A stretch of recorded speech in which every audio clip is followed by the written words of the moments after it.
What's up, guys? Orcas here, and today we have another video talking about New Hampshire race. And I gotta say, it was definitely an interesting race.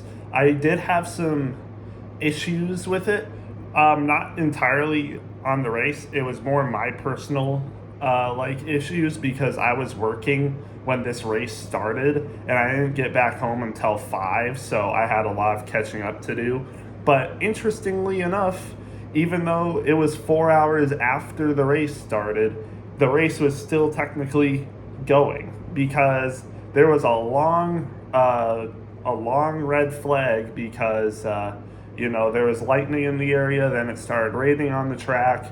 They had to get their dryers out, and then it was finally able to start back up again. I'm not sure when it started back up, but I finished the race around 7 o'clock, and I'm pretty sure that's when the race ended, was around 7 o'clock. So it went technically from 1 o'clock to 7 o'clock, which was pretty interesting.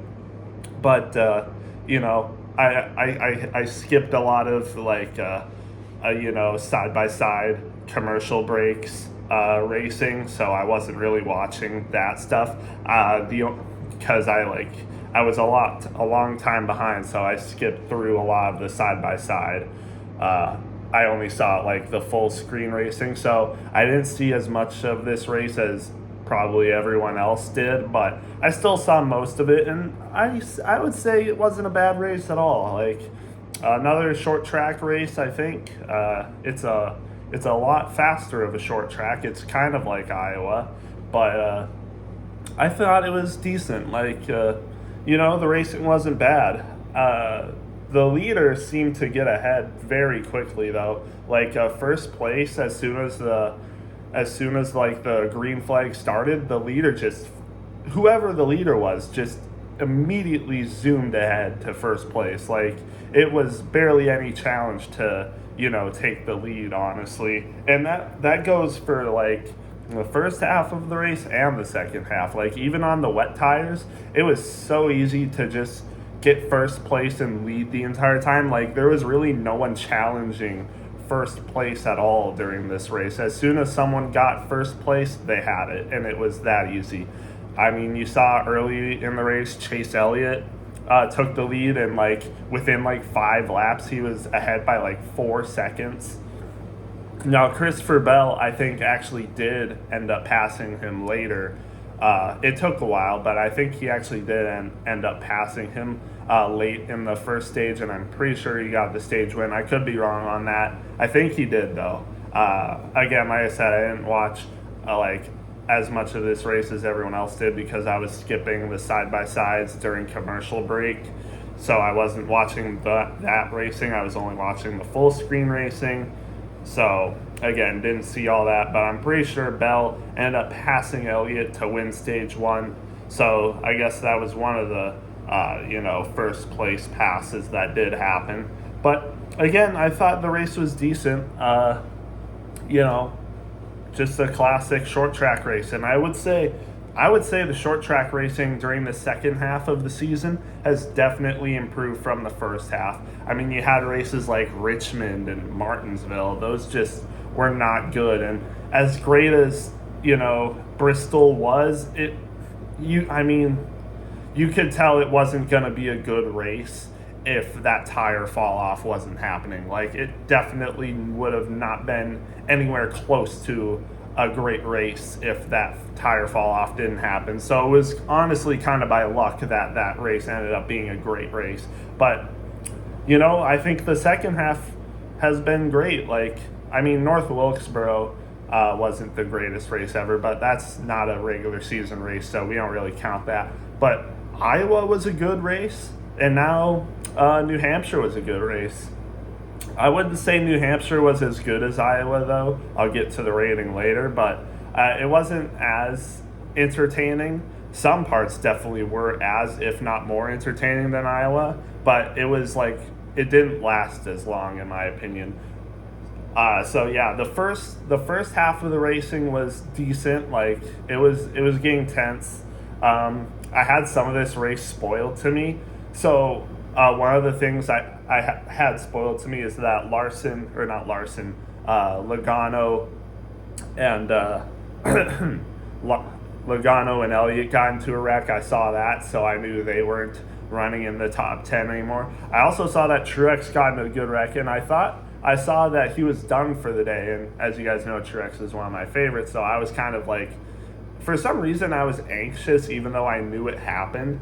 And Truex wrecked just before the freaking red flag came out for Reina, and I was just so pissed. I was like, you couldn't have waited just a few more laps and not wrecked, and you would have been fine. But honestly, you know what? He still got a top 10 this race. And I thought I saw on Twitter that he was done for the day, so I was kind of pissed. But no, he ended up still getting a top 10. So, this could have been a bad race for Truex. He got a good amount of stage points for the first two, and then he still ended up with the top 10. So good day for Truex, honestly, all things considered. I thought he had a broken toe link the way he hit the back of his car, but no, he was still good apparently. And I think the second half really helped him, and the second half really helped a lot of drivers, to be honest with you. A lot of people in the top 15 would not have been top 15 if not for the wet tires. And I'll get to the wet tires now.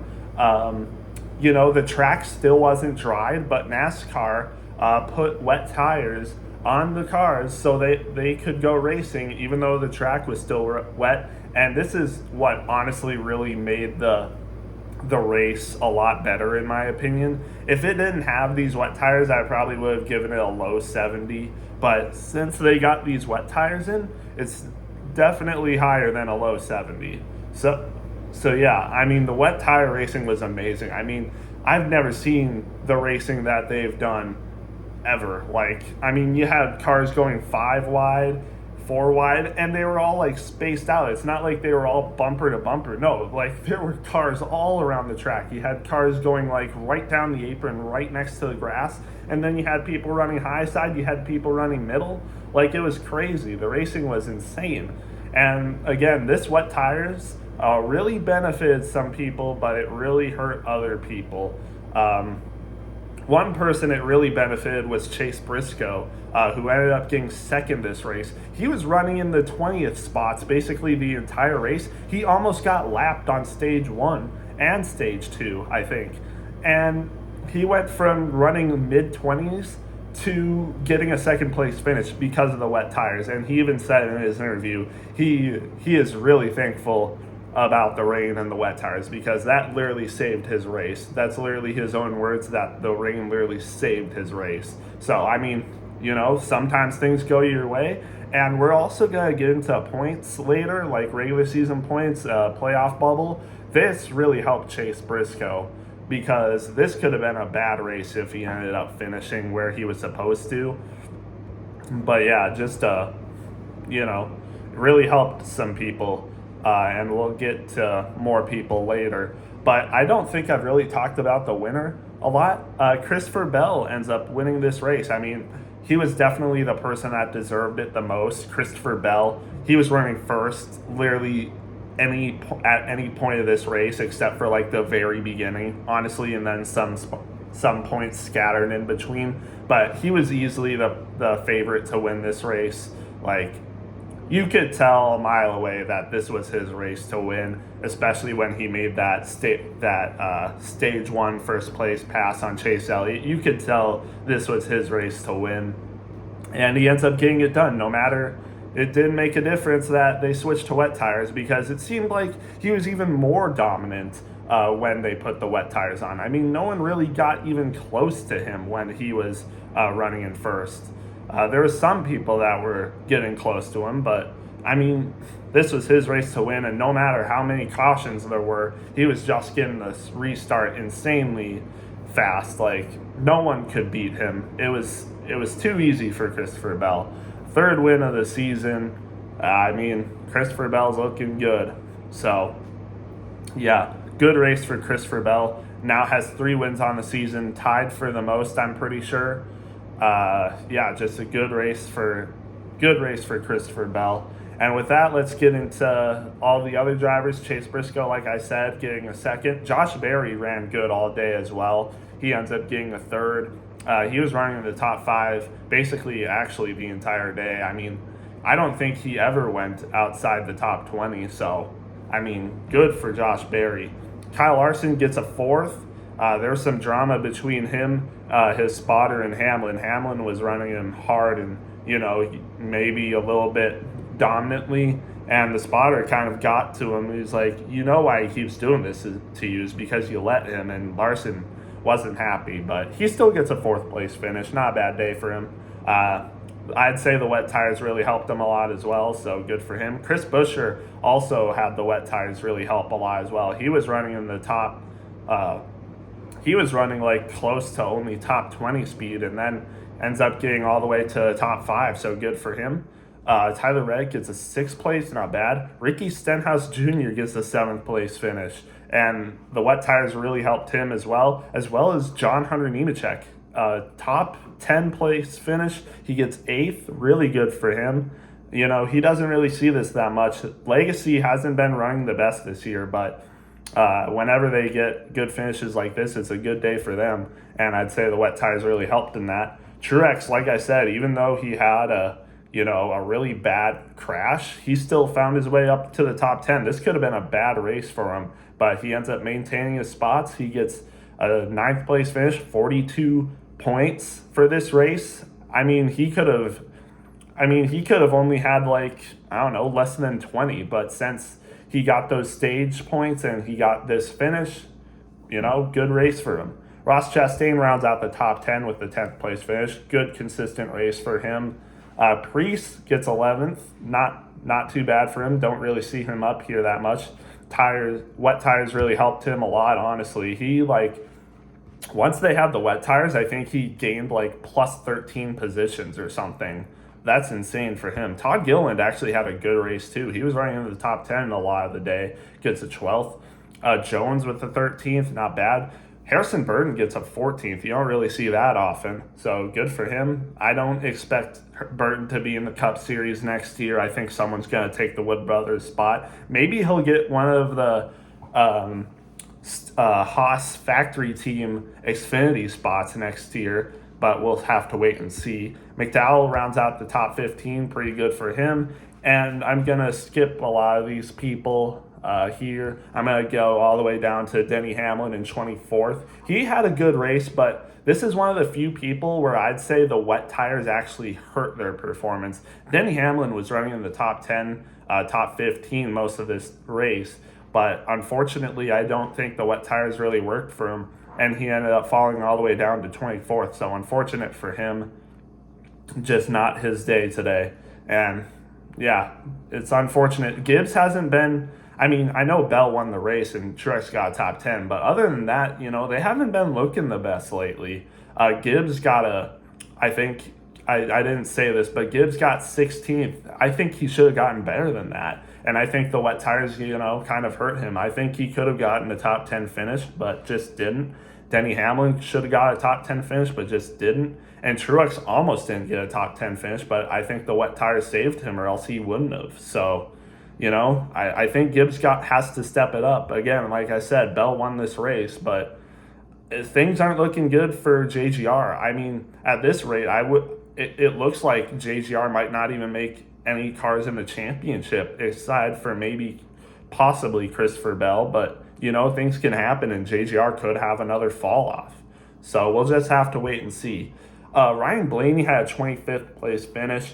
He was running in the top positions, but there was a wreck that happened between him and McDowell. McDowell tried a really risky move, tried to get I know he's racing for the win, and he later apologized to Blaney, but this was a low success rate move that McDowell made and ended up taking out Blaney. I can understand Blaney's frustrations, to be honest. Even as a McDowell fan, I naturally want to come to McDowell's defense, and I don't want to see someone upset at McDowell for doing something, but this is fair. Blaney had, again, he won last week, so this hurts less, I would say, but it still hurts. He ends up top 25. Unfortunate day for him. Byron, 26, just the wet tires hurt him as well. I think he got had something wrong with him. Gregson top only 27th, which is weird because all his other teammates ran pretty good on the wet tires. But Gregson I think he got in a wreck with Bush earlier, but I think he was fine. I think something else happened to him. I can't remember though. Just weird though. Brad Keselowski gets a 28th, which is weird because New Hampshire is one of Brad Keselowski's best tracks, and it's just weird to see him run this bad on New Hampshire. I don't really think he got into any wrecks. He avoided some, but just not a good day for Brad. I don't know why. Justin Haley gets a 29th place finish, but this 29th place finish, it really doesn't show for how well he raced this week for this race. I mean, Justin Haley, this was honestly another one of his best performances on a non-drafting track. I mean, he was running top 10 all day, literally running top 10 almost all day, and even on the wet tires he was. And unfortunately, I'm pretty sure on the last lap he spun out or something, and that's why he got a 29th place. But that position does not dictate how good Justin Haley was racing today. He was running amazingly. So unfortunate that he finished that bad, but he was running a good race. Logano finished 32nd. He got into that wreck with Elliott, and it hurt him worse than it did Elliott. Unfortunate for him. Austin Dillon didn't finish. Bubba Wallace got in a pretty bad wreck, I think, while the wet tires were on. Just unfortunate for him. You know, Bubba Wallace is competing for a playoff spot in the bubble, and we'll get to that after this, but really hurts him, and it also really hurts Kyle Busch, who gets he's down a lot now, so he really needs to make those back. And I was going to mention this, there's only 8 races left, and I highly doubt there's going to be 6 new drivers. So there's going to be a couple people that make it in off points. There might even be like 3 or 4 that make it in off points. So every race matters, honestly. And, you know, Kyle Busch, this was not a good race. Alex Bowman also finished last. He had some issues, so unfortunate for him. But now let's get to the points. Because of this race, we actually now have a tie for the regular season points leader. Chase Elliott and Kyle Larson are now tied for points. I'm pretty sure Chase Elliott had the lead, but after a mediocre race for Chase Elliott, Kyle Larson is now tied with him again. So both have 620 points. Good for them. And all these other people that have a win are basically locked in. Truex still leads the people in points that don't have a win, has 572 points. I would say he's almost a lock, but anything can happen. I think he's around 150 points to the good. Ross Chastain now has the second highest spot with 510, and Ty Gibbs has 499 points, so now he's third in point leaders without a win. Alex Bowman now drops to 14th because of that last place finish. Buescher had a good day today, so now he's 15th in points, plus 37 above 16th, so that's good. Joey Logano now has the 16th spot with 430 points. So this is interesting. If it continues like this, that would mean people like Bubba Wallace and Kyle Busch would be out.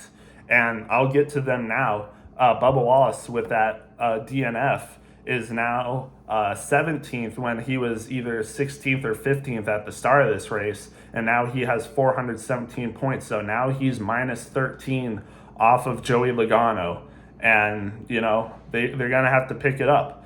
Just not a good race for him, but it was a good race for Briscoe. Briscoe, when he was tracking in the low 20 spots, he was minus 71. But because of this race, now he's only minus 25. I mean, he could have been... I mean, that's a 50-point swing. I mean, that's insane for Chase Briscoe. He could have been minus 70-something points off of 16th, but now because of everything that happened, he's only minus 25. And he could, I mean, if he has consistent races and gets, you know, more consistent finishes than people like Joey Logano, and even people like Chris Buescher, he could find himself in the points for the playoffs. But I do think he should get a win because this is way too close. And another person this wasn't good for was Kyle Busch, who ends up, DNFing, and now he only has 385 points. He is, if I can do the math correctly, minus 45 off of 16th. That is not good. He is now 19th in the standings. So he has a lot of ground to make up now. He's going to need to get a lot more consistent finishes. He'll probably need to get a win because I don't see people like Joey Logano, Chris Buescher, and Bubba Wallace continuously having bad races from now on while Kyle Busch runs amazingly. I don't see that happening. And even people like Josh Berry, he could come up in the ranks. I know he's pretty far off. He's almost 100 points off, but he's getting up there. He's 20th right now, 357 points. That's only around 83 or something like that. Yeah, he's not far off. He could easily start having good races. He could pass these people ahead of him. It's definitely possible, but it's again definitely possible. And then everyone else is also pretty far off. Todd Gilliland is almost 100 points off as well. Yeah.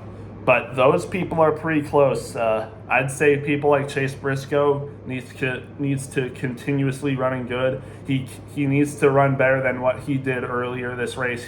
He can't just keep getting lucky like he did today with the wet tires. He needs to start running better. People like Bubba Wallace, he can't afford to keep having mistakes. Kyle Busch cannot afford to keep having mistakes. Joey Logano and Chris Buescher need to start continuously running good. Same with Alex Bowman. I'm not scared for Alex Bowman. I think he'll be fine, but he can't continue. He can't continue to be having DNFs.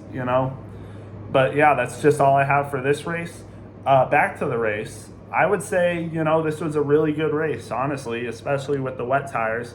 Like I said, without the wet tires, I think this would have only been low 70s. But with the wet tires, I think I would give this race a 7.8 out of 10. So around a B to a B minus race. Not bad. Pretty good race. So with that, I'll get this video out, and we'll see you guys next week, Nashville. And like I said, we only have 8 races left, so things are getting close. So we'll just have to wait and see how it shapes out. Again, like I said, I only expect like maybe three or four more people to get wins. New people that haven't won races to get wins. I could see someone like Ross Chastain, Ty Gibbs, Alex Bowman, maybe Joey Logano, Chris Buescher, Martin Truex. I could see all those guys getting wins. I don't really think these people outside the top 16 could get wins, but you never know. So with that said, we'll see you guys in the next one.